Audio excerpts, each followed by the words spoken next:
구속사 5분 메시지. 오늘의 말씀은 구속사 시리즈 제3권 영원히 꺼지지 않는 언약의 등불 내용 중 에훗 첫 번째가 되겠습니다. 이스라엘 자손이 첫 번째 사사 온니엘 이후 또 하나님 앞에서 악을 행하여 범죄함으로 하나님께서는 모압 왕 에글론을 강성케 하여 이스라엘을 대적하게 하셨습니다. 이때 또 이스라엘 자손이 하나님께 부르짖음으로 하나님께서는 두 번째 사사를 세우셨는데 그가 바로 에훗이었습니다. 첫째로 에훗은 약점을 가졌지만 하나님께 쓰임 받았습니다. 사사기 3장 15절 말씀 볼 때 에훗을 가리켜 왼손잡이라고 말씀하고 있습니다. 사사기 3장 15절 말씀. 이스라엘 자손이 여호와께 부르짖음에 여호와께서 그들을 위하여 한 구원자를 세우셨으니 그는 곧 베냐민 사람 게라의 아들 왼손잡이 에훗이라, 이렇게 말씀하고 있습니다. 여기 왼손잡이를 히브리 원어를 통해 정확히 해석해 본다면 단순히 왼손을 쓸 수 있는 사람을 가리키는 것이 아닌 오른손이 제9시를 못하는 사람이라고 할 수 있겠습니다.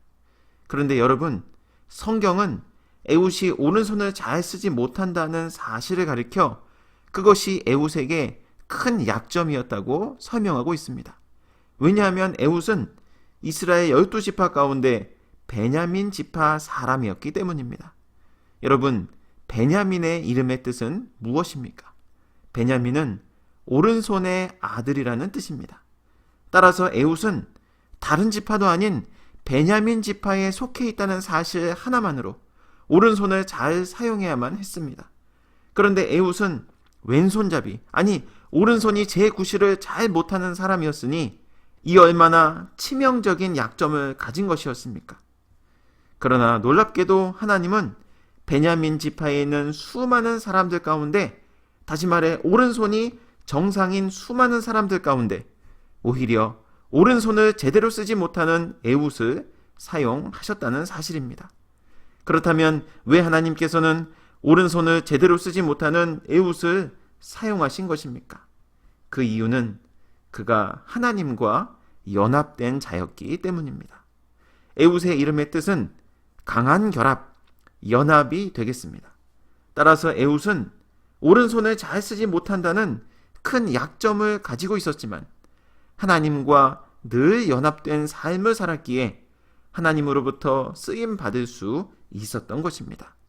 사랑하는 여러분, 세상에서는 지혜롭다 하는 자들과 강한 자들이 쓰임을 받지만 하나님은 반대로 세상에서 미련하고 약한 자들을 선택하여 사용하심으로 지혜롭고 강한 자들을 부끄럽게 하신다고 성경은 증거하고 있습니다.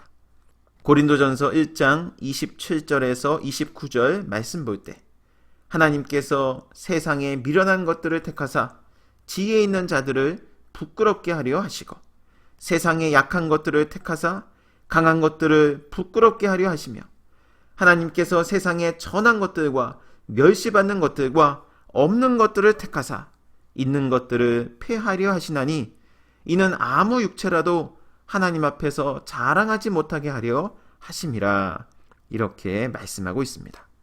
사랑하는 성도 여러분, 저와 여러분에게 아무리 큰 약점이 있다 할지라도 절대 낙심하지 말고 주눅들지 말고 하나님께서 나와 함께 하신다, 하나님께서 나와 연합하신다는 강한 믿음을 가지고 힘차게 전진하며 나아가시길 바라겠습니다. 그러면 하나님께서 반드시 저와 여러분의 약함을 하나님의 강함으로 바꾸어 주실 줄 믿습니다. 오늘도 이 말씀을 굳게 붙잡고 승리하는 복된 한 달 되시길 주님의 이름으로 축원합니다.